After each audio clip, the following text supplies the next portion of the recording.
Alam niyo, sa panahon natin ngayon dito sa Pilipinas ay mas lumalalim ang krisis pagdating sa pag-unawa sa tunay na ebanghelyo.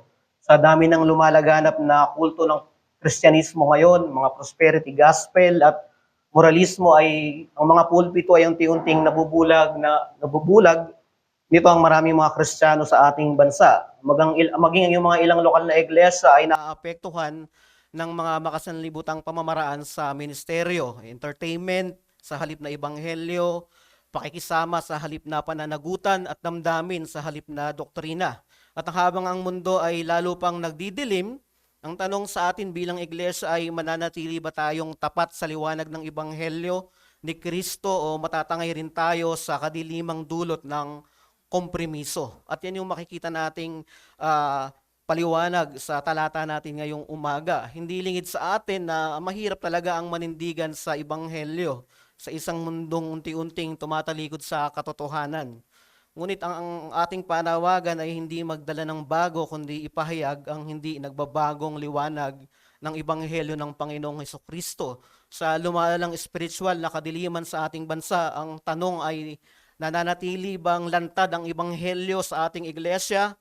Ito ang hamon na babasahin natin ngayon sa ating teksto ngayong umaga. So nagpahinga muna tayo sa ating series sa Aklat ng Galatia at ngayon ay tutungo tayo sa isang independent sermon. Inaaniyahan ko kayo na makipagbukas sa aklat ng Corinthians, 2 Corinthians chapter 4, verse 1 to 6. Pangalawang Korinto, kabanatang 4, talatang 1 hanggang 6 at inaaniyahan ko po na tayo ay tumayong lahat sa pagbasa ng salita ng Diyos. Basahin ko po ito sa Tagalog. 2 Corinthians chapter 4 verse 1 to 6. Kaya't yamang sa pamamagitan ng kahabagan ng Diyos ay tinataglay namin ang paglilingkod na ito, hindi kami pinanghihinaan ng loob. Sa halip ay tinatakwil namin ang mga kahiyahiyang bagay na inililihim. Hindi kami namumuhay sa katusuhan at hindi namin binabaluktot ang salita ng Diyos, kundi sa pamamagitan ng pagpapahayag ng katotohanan ay inilalapit namin ang aming sarili sa bawat budihin ng mga tao sa paningin ng Diyos. At kung ang aming ebanghelyo ay natatalokbungan pa, ito ay natatalokbungan lamang sa mga napapahamak. Binulag ng Diyos ng sanlibutan ito ang pag-iisip ng mga hindi sumasampalataya upang hindi nila makita ang liwanag ng ebanghelyo ng kaluwalhatian ni Kristo na siyang larawan ng Diyos. Sapagkat hindi ang mga sarili namin ang aming ipinapangangaral, kundi si Kristo Jesus na Panginoon. At ang aming mga sarili ay mga alipin ninyo alang-alang kay Kristo.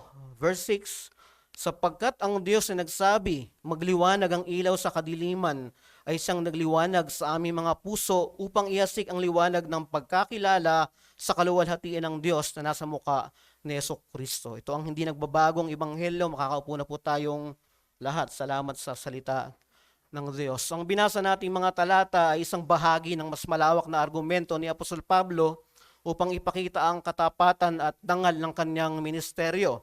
Ang kabanatang ito ay direktang konektado sa pagtatanggol ni Pablo laban sa mga huwad na mga guro sa iglesia sa Corinthians na bumabatikos sa kanyang pagiging apostol. Pag binasa natin yung kabanata na yan ay merong pakipag-usap si Apostol Pablo laban doon sa mga super apostles na nagpapakilala sa Corinthians. Ang pangunahing usapin dito ay ano ang katangian ng tunay na misteryo sa ilalim ng bagong tipan. Ano ang itsura ng iglesia sa bagong tipan? Paano umaandar, paano umiikot ang ebanghelyo sa panahon ng bagong tipan? At sa halip na ipaglaban yung sarili ni Apostol Pablo, itinuro niya na ang kanyang ministeryo bilang isang pagpapahayag ng ebanghelyo sa ilalim ng awa ng Diyos. Sa verse 1, tandaan natin ang ministry ay hindi isang plataforma para sa sariling interes.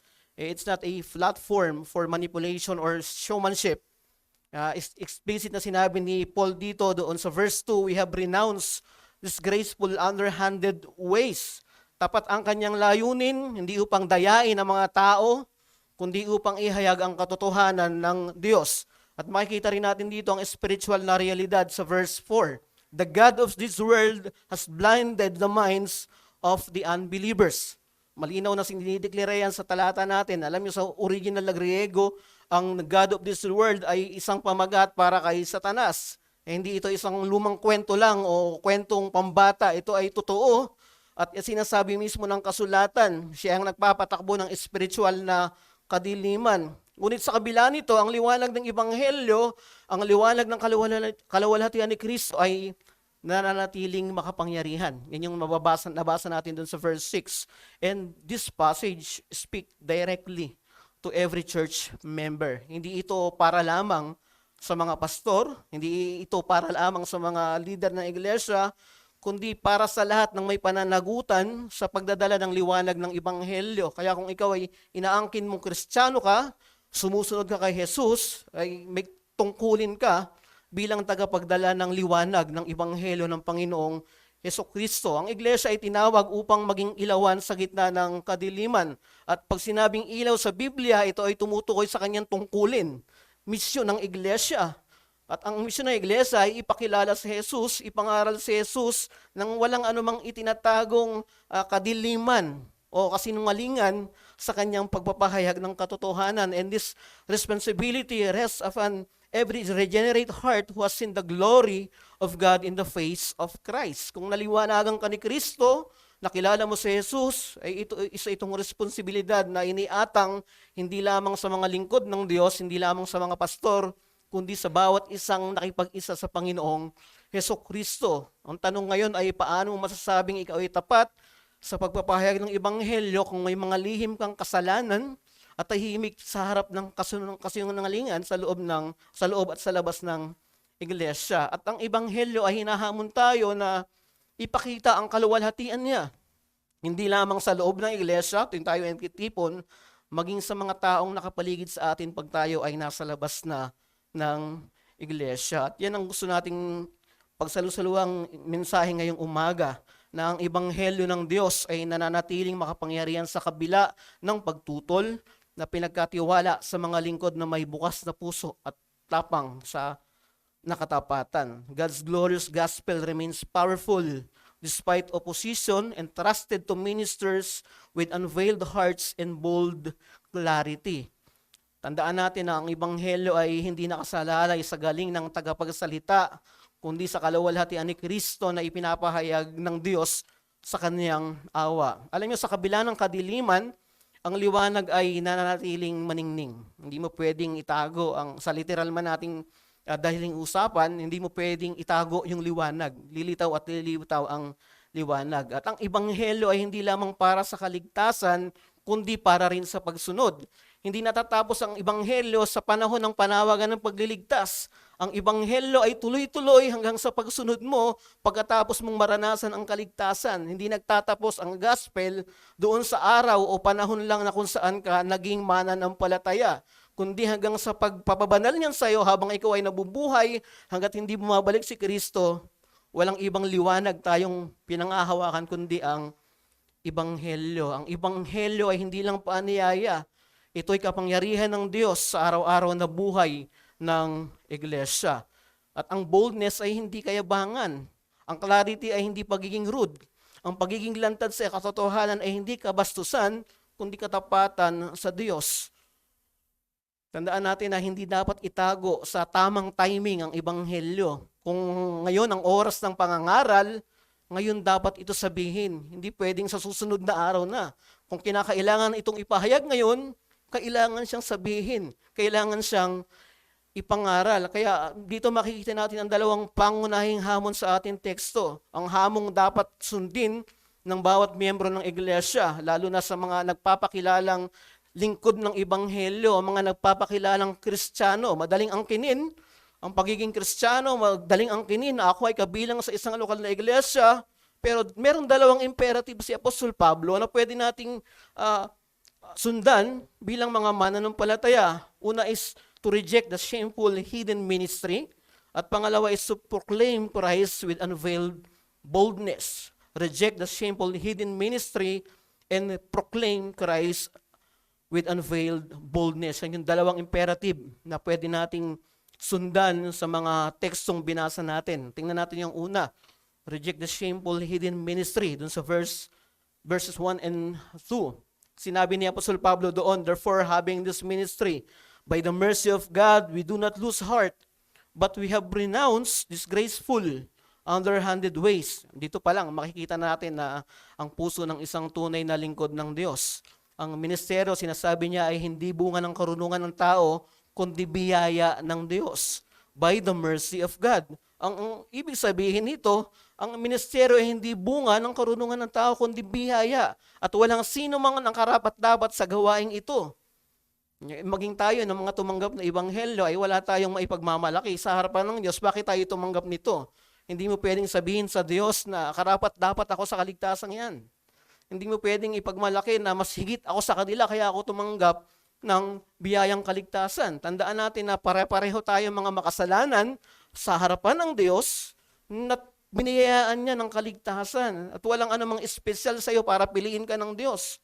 Sa panahon natin ngayon, maraming ministeryo ang ginagawang plataforma para sa sariling kasikatan, para sa kayamanan o para sa kapangyarihan sa loob ng iglesia. Ngunit ang tapat na lingkod ng Diyos ay lumalayo sa anumang gawain o kapangyarihan na marumi at hindi karapat-dapat sa liwanag ng Ebanghelyo. Alam mo yung salitang disgraceful dito, sa salitang Griego ay nangangahulugang kahiyahiyang pag-uugali. Sabihin, isa itong brutal at karumal-dumal na klase ng ugali na kinaayawan ng Diyos. At sa bawat panahon ng iglesia, may tukso para sa mga manggagawa o miyembro nito na gumamit ng mga underhanded means. Ano yun? Andyan yung mga pampasigla ng emosyon. Andyan yung pamimilit na desisyon. O di naman kayo mga pauso na parang palabas sa entablado. Ngunit sa mga tunay na ministro ng Diyos, sa mga lingkod ng Diyos sa iglesia, katulad ni Pablo, walang puwang ang ganitong klaseng mga taktika. Hindi ito ubra, sabi ni Apostol Pablo. At malinaw ang sinasabi ni Apostol Pablo rito. Hindi tayo gumagamit ng anumang mga panlilinlang para paniwalain ang mga taong nakikinig sa pangangaral ng Ebanghelyo. Hindi tayo nag-i-spiritual manipulation. Hindi tayo nananakot para lang sumunod yung mga tao. Ang ating layunin ay isang ministeryong may katapatan sa harapan ng Diyos at sa harapan ng tao. We commend ourselves, sabi nga doon, to everyone's conscience. Ibig sabihin nito ay hayagan at may katapatan. Walang itinatago, walang ikinukubli, totoo. Ang daladalang mensahe, walang klaseng pandaraya, walang paikot-ikot. Kaya't ang pamantayan ay hindi yung palakpakan ng tao, kundi ang kaalaman na siya ay tapat sa Diyos sa kanyang ipinangangaral at kasama dyan ang buong iglesia. Hindi tayo nang mamanipula ng mga tao, kundi ipinapakita natin totoo ang Ebanghelyo at dahil sa Ebanghelyo, tumatawag ang mga tao ng mga makasalanan. Hindi natin kailangan ng magagandang programa, hindi natin kailangan ng palakpak ng mundo para sabihin epektibo ang isang ministeryo. Sabi ni Apostol Pablo sa verse 1, we do not lose heart. Ito ay nagpapahiwatig ng paulit-ulit na kahirapan at pagsubok sa ministeryo. Hindi madali ang ministeryo. Ina-anticipate ni Apostol Pablo na haharap ito sa iba't ibang pagtutol. Haharap ito sa ibang anyo ng pagpipigil. Pero sabi niya doon, we do not lose heart. At ganyan din sa iglesia. Dapat ito yung ating paninindigan. We do not lose heart. Kung alam nating totoo yung ating ipinapangaral at nagtatapat tayo sa Ebanghelyo, we do not lose heart. Sapagat hindi nakabatay sa kagalingan ng pastor, ng mangangaral, ng mga leader ng iglesia ang Ebanghelyo, kundi nakabatay ito sa katapatan ng pagpapahayag sa salita ng Diyos. Dahil sa awa ng Diyos, hindi nawawalan ng pag-asa si Pablo. Sabi niya, we have renounced his graceful underhanded ways. Kung isasalin natin ito sa literal ay may pagtalikod sa mga lihim na kahihiyan, mga gawaing hindi nararapat sa liwanag ng katotohanan ng Diyos. By the open statement of the truth. Sabi doon, ang ministeryo ay dapat bukas, lantad, walang itinatagong lihim. Ganyan ang gawain ng maraming iglesia na nagsasabing sila ay sa Panginoong Hesus, ginagamit nila ang salita ng Diyos, ginagamit nila si Kristo, pero may mga itinatagong kadiliman sa kanilang anyo ng ministeryo. Kaya ang tunay na ministeryo ay ng Ebanghelyo ay nangangailangan ng integridad na tumatanggi sa pandaraya at buong katapatang humaharap sa Diyos at sa tao. True gospel ministry demands integrity, rejecting all deception and embracing full honesty before God and man. Tandaan natin, ang gawain ng pangangaral ng Ebanghelyo ay hindi entertainment, hindi marketing, hindi lang ito basta public speaking.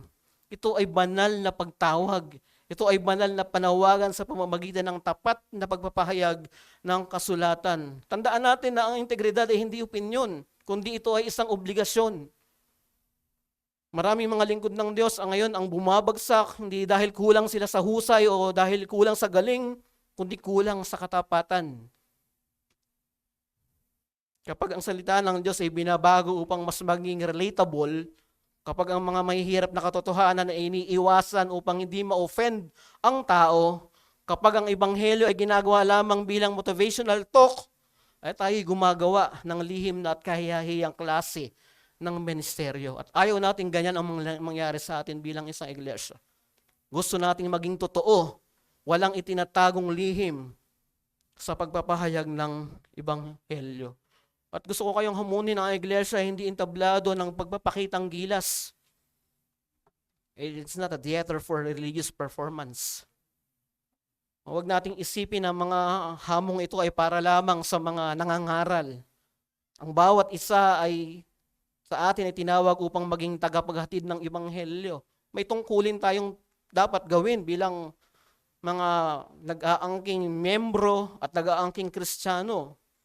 Kung ikaw ay isang magulang, ikaw ay may tungkuling magturo ng Ebanghelyo sa iyong pamilya, sa iyong tahanan, sa iyong anak. Kung ikaw ay isang estudyante, may pagkakataon kang ipahayag ang Ebanghelyo sa mga kaklase mo, sa eskwelahan. Kung ikaw ay nasa opisina, ay meron tayong daladalang responsibilidad, meron tayong liwanag na daladala. Hindi natatapos ang pagiging Kristiyano sa loob lang ng iglesia.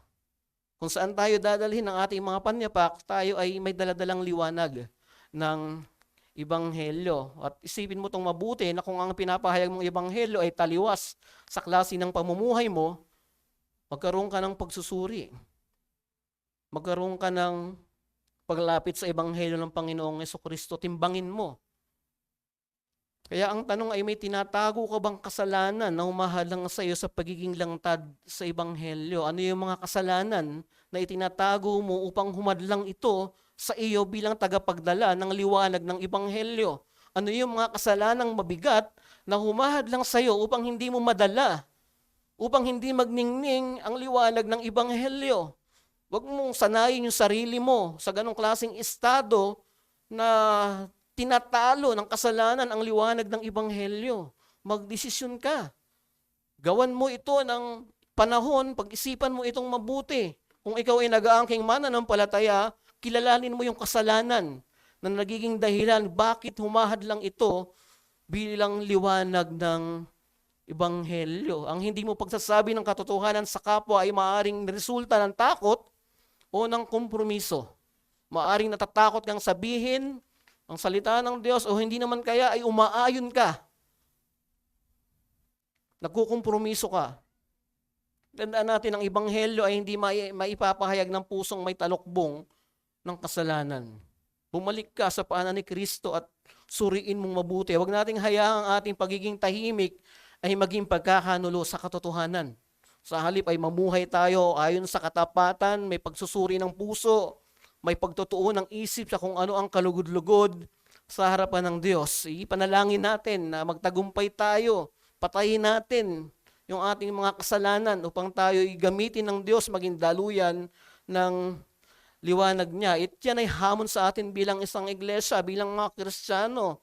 Tanggihan natin ang lahat ng lihim na kasalanan at manipulasyon na pumipigil sa malinaw na pagpapahayag ng katotohanan ng Ebanghelyo. Renounce all hidden sins and manipulations that hinder the clear proclamation of gospel truth. Walang kasalanan ang hindi nahahayag sa bandang huli. Maaari mo yang itago ngayon, pero sa bandang dulo yan ay malalantad. At walang ministeryo ng tunay na magtatagumpay kung ito itinatayo sa isang klase ng kasinungalingan. Maaring sa una ay magmukha itong matagumpay, maraming dumadalo, maraming natutuwa, maraming masaya, maraming nagbibigay. Ngunit kung ang salita ng Diyos ay hindi lantad na ipinapahayag, ito ay kabulaanan na may relasyong pangrelihiyon. At yan ang ayaw nating mangyari sa ating pulpito. Ayaw nating itago ang katotohanan. Hindi maaaring magdala ng liwanag ang may tinatagong kadiliman. Kung ikaw ay isang tagapanguna sa iglesia, ikaw ay mangangaral, ikaw ay mayroong iniingatang kredibilidad sa iglesia, magpakatotoo ka. Huwag kang magkunwari. Let your confession be genuine. Huwag tayong umasa sa impresyon kundi sa realidad ng biyaya ni Kristo. Kaya, brethren, kung tunay ninyong nakita ang liwanag ng kaluwalhatian ni Kristo, bakit kayo mananatili sa kadiliman? Lumapit kayo at magsisi sa liwanag ng Ebanghelyo ng Panginoong Jesucristo. Alam mo yun, nung panahon ng Scottish Reformation, si John Knox ay kilala sa kanyang walang takot na pangangaral sa katotohanan. At sa harap ng opisyal ng maraming simbahan ng panahon niya at ng mga hari, siya ay tumindig upang ibahayag ang Ebanghelyo ng walang pag-aalinlangan. Kung nabasa niyo yung kanyang The History of the Reformation of Religion in Scotland, sinabi niya doon, a man with God is always in the majority. Better to be hated for telling the truth than to be loved for feeling lies. Ganyan siya nanindigan. Ipinakita niya rito na sa panahon na ang mga pari ay nagbibigay ng mga sermon upang pahupain ang galit ng Estado at makakuha ng pabor sa gobyerno, si John Knox ay nanindigan.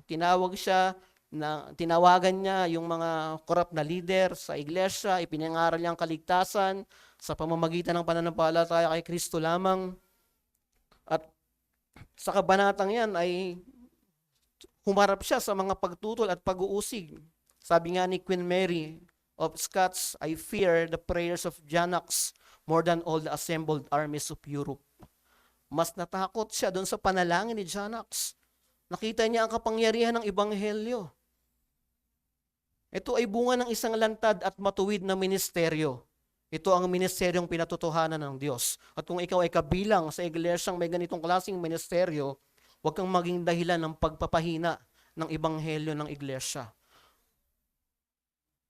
At kung ikaw ay bisita namin ngayong umaga, lagi mong naririnig ang pangangaral ng Ebanghelyo, ngunit hindi mo patunay na nakikilala si Kristo, ay gusto kong sabihin sa iyo na wala ka sa liwanag, ikaw ay lumalakad sa kadiliman. Ngunit ang Ebanghelyo ng Panginoong Hesus na naririnig mo linggo-linggo ay liwanag, panawagan upang ikaw ay magsisi at lumapit sa totoong liwanag, kundi ang Panginoong Hesukristo. Huwag mong hayaang manatili kang nandun sa kadiliman. Ang pagkakataong naririnig mo ang pangangaral ng Ebanghelyo ay panawagan ng pagliligtas ng Panginoong Hesus. Kaya huwag mong ipagpabukas, pag narinig mo ang mensahe ng kaligtasan, lumapit ka ng may pananampalataya sa Panginoong Hesukristo. Siya ang tunay na ilaw ng buhay ng bawat isa sa atin. Kaya gusto kitang anyayahan na lumapit ka sa Panginoong Hesukristo. Yan yung unang makikita natin, pagtanggi sa klase ng ministeryo na nakatago. At pangalawang makikita natin dito yung pagpapahayag, proclaim Christ with unveiled boldness. Doon sa verse 3, kinikilala ni Pablo na ang isang masakit na realidad. Sabi niya doon, even if our gospel is veiled, it is veiled to those who are perishing. Hindi ito dahil mahina ang Ebanghelyo o dahil mahina ang mangangaral, kundi dahil ang Diyos na sa libutang ito si Satanas ay binulag ang mga isipan ng mga ayaw maniwala sa Ebanghelyo. Ginagamit niya ang kasalanan, ginagamit niya ang karangian o ang yaman, ginagamit niya ang kasikatan o mga relihiyong tradisyon at personal na kasiyahan upang bulagin ang mga tao. Akala ng iba, pag maayos ang lahat, mabuti ang pakiramdam, yun ay Ebanghelyo. Ngunit yan ay pambubulag, sinasabi ng salita ng Diyos. Hindi yun totoo. Pero hindi ito literal na pagkabulag, kundi spiritual na pagkabulag.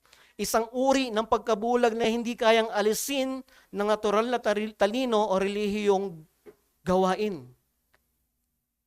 The blinding of mind is spiritual warfare. Hindi ito kayang solusyonan ng sino man. Kahit sa pinakamagaling na mag-oopera ng mata para makakita siya, hindi niya kayang gawin. Sapagkat ito ay spiritual na usapan. Hindi ito mental block, kundi isang spiritual na pagkabulag na ginagampanan ni Satanas upang hadlangan ang liwanag ng Ebanghelyo. At gusto kong sabihin, ang Ebanghelyo ay hindi lamang isang impormasyon. Ito ay liwanag mula sa Panginoong Kristo.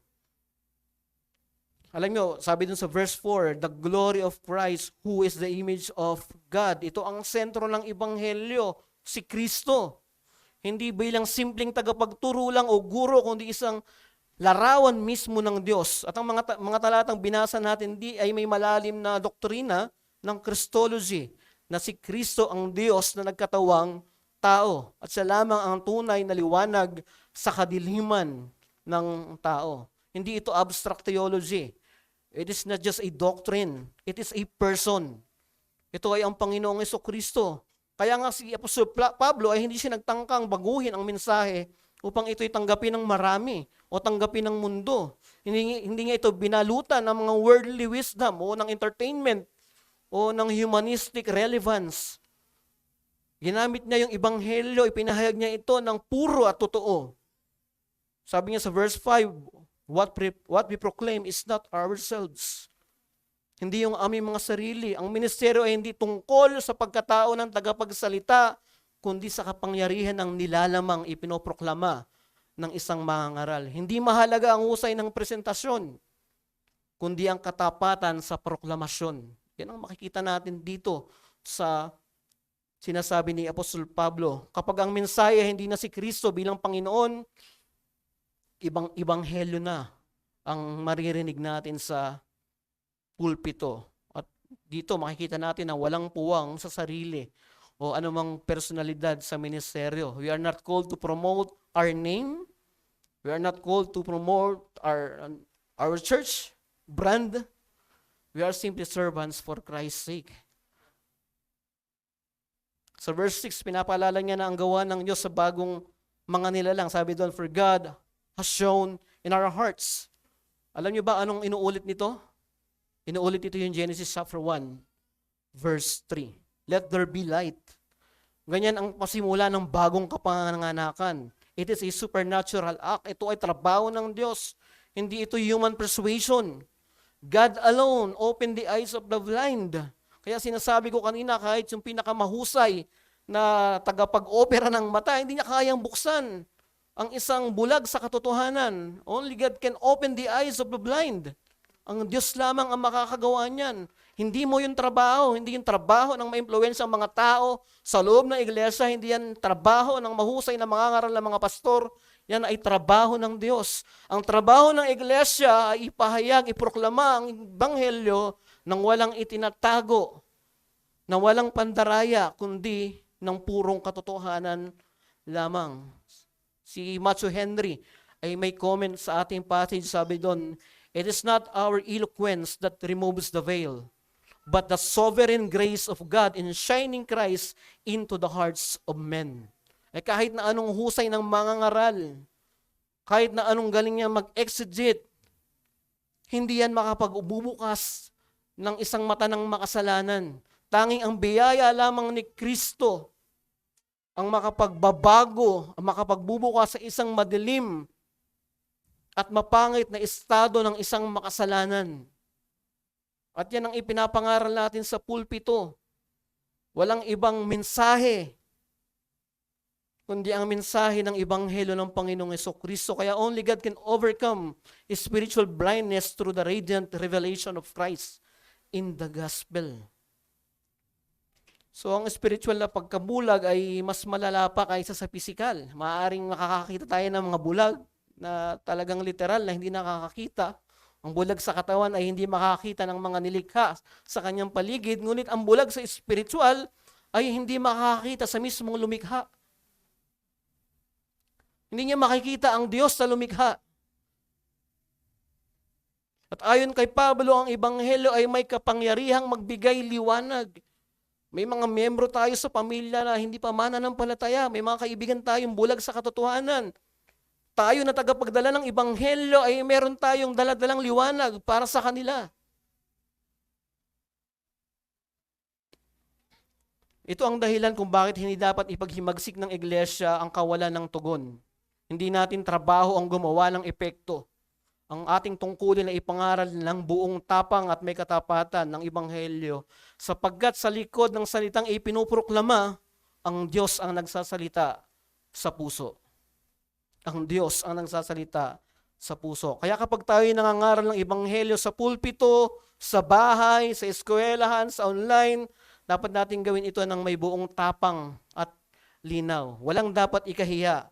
Ang mukha ni Kristo ang ipinapakita natin at ang kapangyarihan ng Diyos ang siyang kikilos. Hindi ito batay sa kakayahan ng isang mangangaral. Ang lahat ng ito ay batay sa pagkilos ng isang makapangyarihang Diyos. We cannot manipulate sinners into seeing truth. Ang muling pagkabuhay ay hindi bunga ng tao, kundi ng Diyos. Pero hindi ibig sabihin ito na magiging passive tayo. Sa halip, it should embolden us. God has chosen the foolishness of preaching to bring life. Sa pangangaral ng Ebanghelyo, na kung naalala nyo, nagkaroon ako ng pangangaral doon sa isang talata sa Corinthians na ang pangangaral para sa iba ng Ebanghelyo ay foolishness. Nakakatawa, walang halaga, walang kwento, walang kwenta, puro kwento. Hindi ganyan ang Ebanghelyo. Ito ay ginagamit ng Diyos sa kaparaanang sa tingin ng mundo ay katawa-tawa, ngunit sa harapan ng Diyos, ito ang natatanging paraan upang tawagin ang mga makasalanan. Ang iglesia ay dapat maging confident, hindi dahil malakas siya, kundi dahil sa liwanag na taglay ng Ebanghelyo ng Panginoong Hesukristo. Huwag nating palitan ang mukha ni Kristo. Huwag nating palitan ang mukha ni Kristo ng pangalan ng ministeryo, pangalan ng sino mang tao, o pangalan ng iglesia.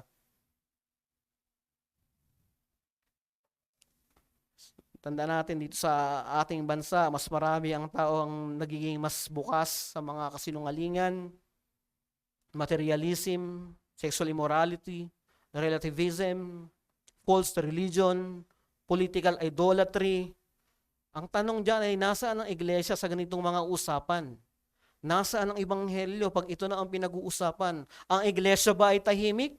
Ang mananampalataya ba ay tahimik? Siya ba ay umaayon na lang? Hindi ba siya maninindigan sa katotohanan? O nagmamasid na lang ba?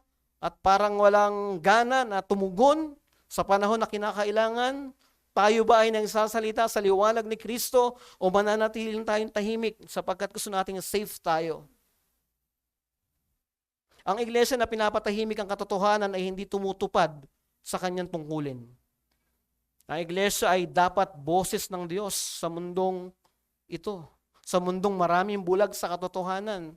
Hindi niya tinawag ang anumang institusyon para maging boses niya. Tinawag niya ang iglesia bilang tagapagpahayag ng kanyang kaligtasan. At kailangan dito ng paninindigan kahit na sa tingin ng iba, ito ay katawa-tawa. Kailangan dito ng tapang, minsan kahit mawalan ka ng kaibigan. Mga kapatid, huwag tayong maging tahimik sa oras ng spiritual na kadiliman. The world may mock the gospel, twist the gospel, or reject the gospel, pero ang sagot ay hindi katahimikan, kundi katapangan. Maaring sinasabi mo, hindi ko alam kung paano magsalita, o hindi naman kaya hindi ako marunong sumagot sa debate, hindi ako mahusay sa apologetics.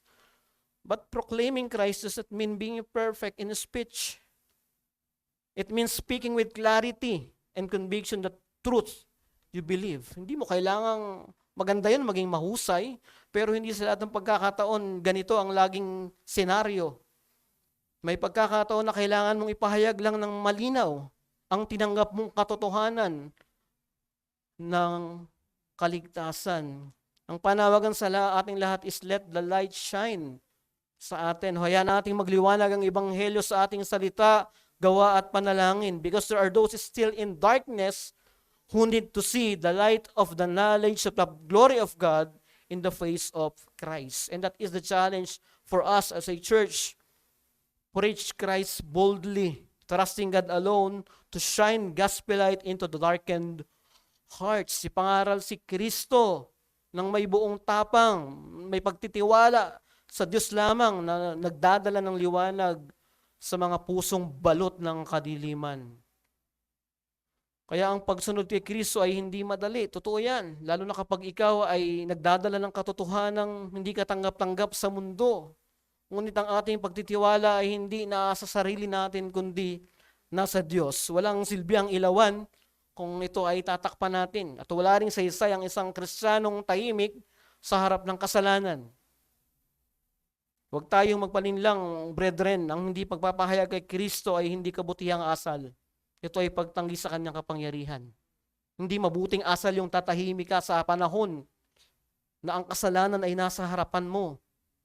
Hindi kabutihang asal na parang okay lang sa yung umayon kahit taliwas na ito sa prinsipyong mga Kristiyano. Tandaan natin, ang liwanag ay hindi galing sa atin, hindi tayo ang solusyon. Tayo ay kasangkapan lamang ng Diyos. Noong 1555, si Hugh Latimer at saka si Nicholas Ridley ay sinunog ng buhay sa Oxford, England, sa utos ni Queen Mary first. Ang dahilan nun ay dahil sa kanilang matapang na pangangaral ng Ebanghelyo. At habang sila ay itinatali sa poste, sabi ni Latimer, be of good cheer, Master Ridley, and play the man. We shall this daylight such a candle by God's grace in England as I trust shall never be put out. Pag binabasa natin yung mga ganitong klaseng kataga, isang taong humaharap sa panganib, buhay ang pinag-uusapan, pero ito yung kanyang mga salita. Napaka-comforting. We shall this day light such a candle by God's grace in England. Makakaya-kaya nating sabihin ito, maging sa maliit lamang na kompromiso. Makakaya-kaya nating banggitin ang mga salitang ito sa panahon na ang kasalanan ay nasa ating harapan. Ang kanilang kamatayan ay naging dahilan ng muling pagliyab ng Reformed preaching sa England. Sa halip na mamatay ang Ebanghelyo, ay lalong nagdingning ang kagandahan ng Ebanghelyo ng Panginoong Hesukristo. Sa panahon natin ngayon, walang steak at apoy. Ngunit may mga social pressure, may mga rejection. Ang hamon ay pareho. Ipahayag si Kristo ng may tapang sapagkat ang liwanag ay hindi sa atin, kundi sa Diyos. At kung tunay tayong pinatanglawan ng liwanag ni Kristo, huwag nating ikubli yung liwanag na yan. Let the fire of the gospel burn in your words. Magsalita ka patungkol kay Kristo. Maluwalhati si Kristo sa'yo. Live for Christ. Marami pang nakapaligid sa ating bulag, but through our bold proclamation, nawa ay gamitin ng Diyos yung mahinang pangangaral para sa kaligtasan ng maraming wala pa sa Panginoong Hesukristo. And that is the ministry of the gospel. Kung yan ang ministeryong sinasabi ni Apostol Pablo, ganyan din dapat ang ministeryo ng Antipolo Reformed Baptist Church. Hindi puro saya, hindi puro mabuting karanasan. Lahat yan ay meron. Pero ang pangunahin sa lahat dito ay ang katapatan sa pagpapahayag ng Ebanghelyo. Katotohanang dala-dala ng bawat isa sa atin na dapat ay ginagampanan natin bilang bahagi, bilang kaanib sa Iglesia ng Panginoong Hesus. Magtatapos ako sa isang panawagan ng tagumpay ng Iglesia ay hindi nasusukat sa laki ng gusali o sa dami ng membro o sa dami ng event na ginagawa nito. Ito ay nasusukat sa katapatan ng pagpapahayag kay Kristo. Ang ministeryo ng Ebanghelyo ay hindi para sa mga taong nagtatago sa dilim ng kompromiso, ni para sa mga nagpaplano ng parang pinapalabo nila ang katotohanan ng Ebanghelyo. Ito'y para sa mga Kristiyano na pinatanglawan ng kaluwalhatian ni Kristo, na handang magsalita, maghirap, magtiis, alang-alang sa pangalan ng Panginoong Hesus. Ang Ebanghelyo ay maningning sa gitna ng kadiliman, at ito'y magniningning sa ating mga puso kung tayo rin ay magpapatuloy sa liwanag ng Panginoong Hesukristo. And that is the point of the Apostle Paul sa magang ito sa teksto natin. Tanggihan natin ang mga nakatagong kasalanan na pwedeng magpahina sa Ebanghelyo at iproklama natin na may katapatan, ngunit may katapangan ang salita ng Diyos sa kabila ng pagkumpromiso at lumalaking impluwensya ng kasalanan sa mga nakapaligid sa atin. Panalangin natin ang salita ng Diyos. Panginoon, salamat sa salita niyo. Salamat sa katotohanan na pinahayag ni Apostol Pablo. Marahil ay may mga iba't iba kaming dahilan upang hindi namin magampanan yung aming mga tungkulin, yung aming mga responsibilidad bilang bahagi ng Ebanghelyo. Pero dalangin ko, O Diyos, na kausapin mo kaming muli at mapaalala mo sa amin na ang tinanggap namin ay hindi liwanag na kukurap-kurap lang. Ang tinawag namin ay isang buong liwanag mula sa maningning na mukha ng aming Panginoong Jesucristo. Nawa ay makita namin ang refleksyon nito sa pagiging makasalanan namin, sa pagiging tamad namin bilang kabahagi ng Iglesia ni Cristo. Magkaroon kami ng kasipagan na makiisa sa pagsulong ng Ebanghelyo, hindi dahil sa mga sariling kakayahan lang namin, kundi dahil sa tinanggap naming katotohanan na nagbuklod sa amin. Kami ng mga binigyan mo ng liwanag ng puso mula sa kadiliman ng pagiging makasalanan. Dalangin ko, O Diyos, sa huwag kaming maging tamad, huwag kaming maging kampante sa estadong okay lang ang lahat para sa amin.